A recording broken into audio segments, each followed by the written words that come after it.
have a hilltop behind us. That's going to collect a lot of snow, moisture, rain, etc. When that melts, it's going to come downhill like it normally should in nature. That's what it's supposed to do. And it's going to hit this kind of plateau, and then it's going to look for low spots. So what it'll do is it'll come over here. You can see we're right at the edge of where the water begins to pick up speed. It'll pick up speed right in here. By here, it's moving pretty fast, and it's going to take with it a whole bunch of sediment, and it's going to wash out and wash out and wash out. And what I'm standing in is a gully, and this gully is created by animals overgrazing. You may say to yourself, well, wait a second. I thought it was created by water. Well, it is. It's water working in conjunction with animals overgrazing. Let me show you how.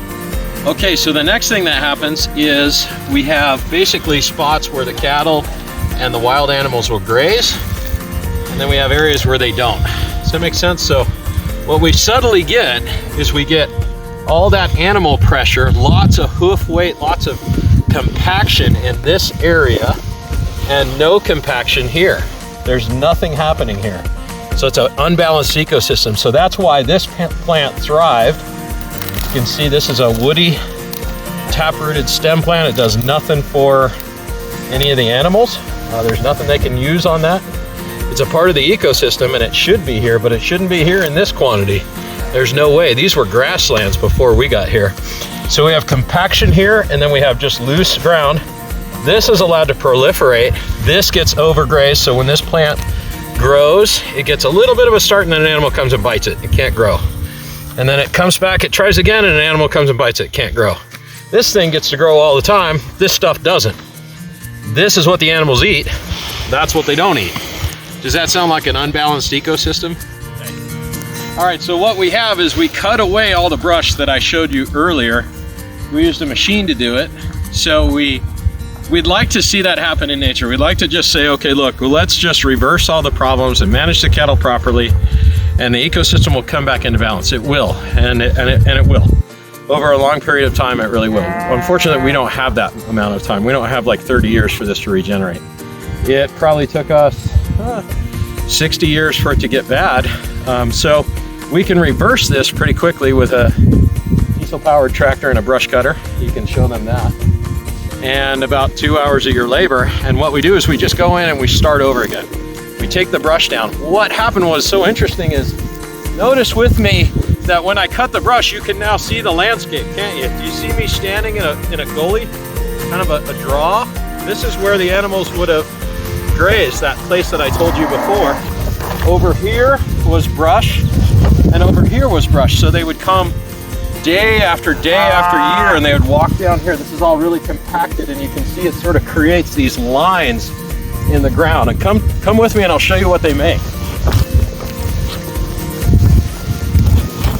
So I'm just walking where a grazing animal would walk every day, day after day, week after month after year.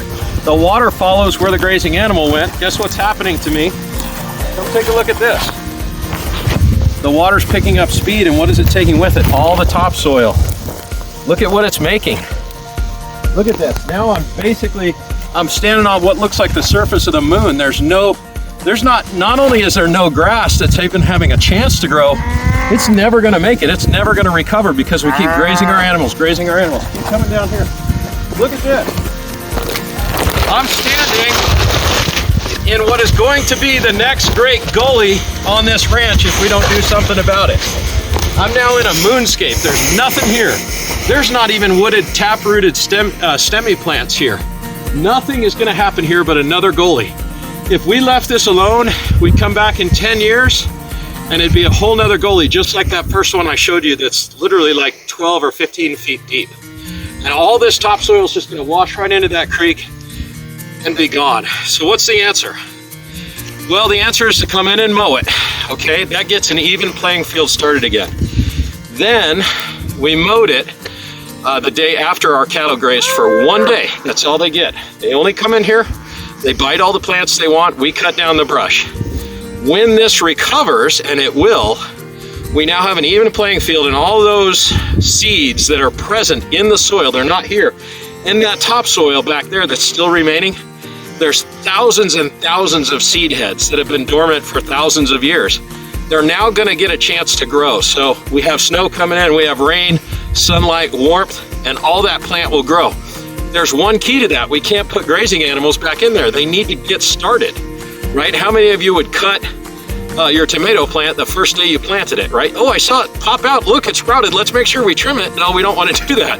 We got to let it grow. We got to let it fruit. We got to let it seed. And the way you do that is you keep the animals off. And then once it proliferates, we'll bring the animals back in. They'll graze and prune, and it will do what it wants to do naturally, which is go back to seed, and it'll grow even stronger.